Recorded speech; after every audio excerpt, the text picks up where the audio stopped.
it's Kristen Estes, and this is Preach Sister, the show for creatives who are growing in God and their destinies. And today, I have some bad news for you. What is it, Doc? You can't say yes to everything.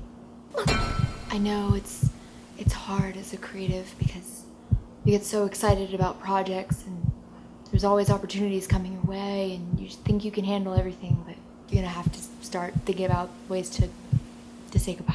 Okay. Yes, no, maybe so. Talking about commitments.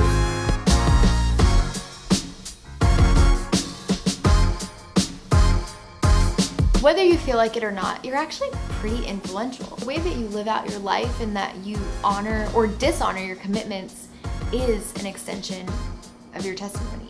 I'm not gonna pretend like you have to be absolutely perfect at this. I know people come down really hard, and I know for me, I'm a Puerto Rican myself and used to live in the Dominican Republic for 6 years, so I've been on island time like most of my life. There's a difference between being sort of late and totally flaking out. Late is running 5 minutes behind because you got stuck behind a school bus or something like a big glob of makeup fell in your eye. Flaky is texting someone 5 minutes before you're supposed to meet up with them and being like, oh, actually, I'm not gonna be able to make it. It's time. Just FYI, if you do that a lot, you're a flake. Being flaky is really rude because it's dishonoring the person that you're supposed to be hanging out with. It's saying, hey, your time actually isn't that valuable, or your expectations aren't valuable, or your project isn't valuable.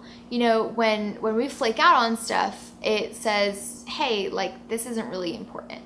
But there are some principles that we can put into play that help us walk this out. If you're gonna start something new for the new year, do this. My yeses will be yeses and my no's will be no's. So when you say yes, it's to things that you're actually gonna do. And when you say no, it's things that you're actually not gonna do. You don't wanna overcommit. You won't do anything well. And I just feel like you're better than that. You are an optimistic person. You feel like you can do it all. But look at me. You cannot do it all. You really can't. I already told you this. Or you can do it all, but it'll be at the expense of your relationships, your sleep. You'll probably gain weight. You'll be really unhappy. You won't have friends. You'll develop wrinkles that you didn't know that you can get in your 20s, etc., etc., etc. Okay, so here are some practical ways to feel like you have control of your life again. One is a whammy, but it's really fun because you get to go to Target and you get to buy yourself a planner. And you're gonna love this planner and you're gonna live by this planner. You wake up in the morning, you say, God, what should I do today? And then you listen. And then you go to your planner and you say, planner, don't pray to your planner, just open it. You learn what you're gonna do because you pre-scheduled in what you were gonna do. And you know what you don't do? You don't look at your email. You live by your calendar. You don't live by requests. Look at what you scheduled for you before you look at what everyone else wants to schedule for you. A lot of times, things that seem urgent for other people are them trying to get them off their plate, not actually urgent. So just make sure that you are staying on track by checking your calendar first. You can still get other things done for other people, and your calendar might be like, hey, this morning you have a project to work on for someone else, and that's fine. 2, remember, this is something I borrowed from Shonda Rhimes' book. No is a complete sentence. But that sounds so mean. If you don't want to say no, then you say, I don't think that's gonna work for me right now. Or say, hey, I'll get back to you, and actually think about whether or not you can do it or not.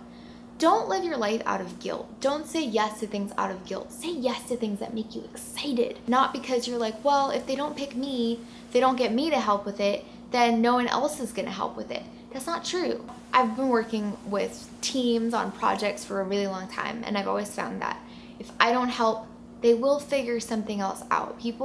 Other people are resourceful too. When you're saying no, you can even tell the truth about why. You don't really have to give a justification for why you're saying no, But if you want, you can be like, hey, I'm saying no to this because I have so many other projects going on that I really want to do well. You know, maybe we can revisit your idea in a few months when I have more time on my plate. And that's only if it's something you actually want to do. So I'm just saying, you don't have to feel guilty for that. And you can tell the truth. No, I actually don't have any availability right now. I'm all booked this month. If people are reasonable and they know that you're a human being, one person, your bandwidth is limited, they will understand. 3, when you say yes, actually follow through. And if you think there's going to be an issue, communicate it as early as possible. So here's what's not acceptable. You say yes to something out of guilt and it's 3 months away and the deadline is looming, or the date that it's gonna happen is looming, and every day that it gets closer you just have dread, and then 2 days before this event you're like, actually I can't do it, I have this other thing that came up. That's rude, man. Give other people the respect of having the time to plan. Plan rest. Yes, you are allowed to take a break. Resting is productive. If you take time to rest, you'll actually be more productive in your work later. So if you haven't given yourself a day off in a second, take a day off. Don't do anything for anyone. Just do something that's different than your normal surroundings. Go get inspired. And then when you return to work, you'll be refreshed and are gonna bring your best game, and you'll probably get more done than you would have if you were cranking it out and all cranky from cranking it. So remember, serving others doesn't mean you do so without boundaries. You need to set boundaries in place so that you can bring your best self to your work and that your yeses actually be big yeses. You can only give what you have. And if you can't manage what you have, then you have nothing to give. Yeah. Now I want to hear from you. How do you know what to say yes and what to say no to? I'd love to hear about it in the comments below. And if you like this video, give me a big yes to it by liking it and sharing it with your friends. And be sure to subscribe for more weekly videos on how to pursue God and your destiny. Thanks so much. This has been Preach Sister. You're cool. Now go say yes to something awesome or say no to something not awesome. Bye.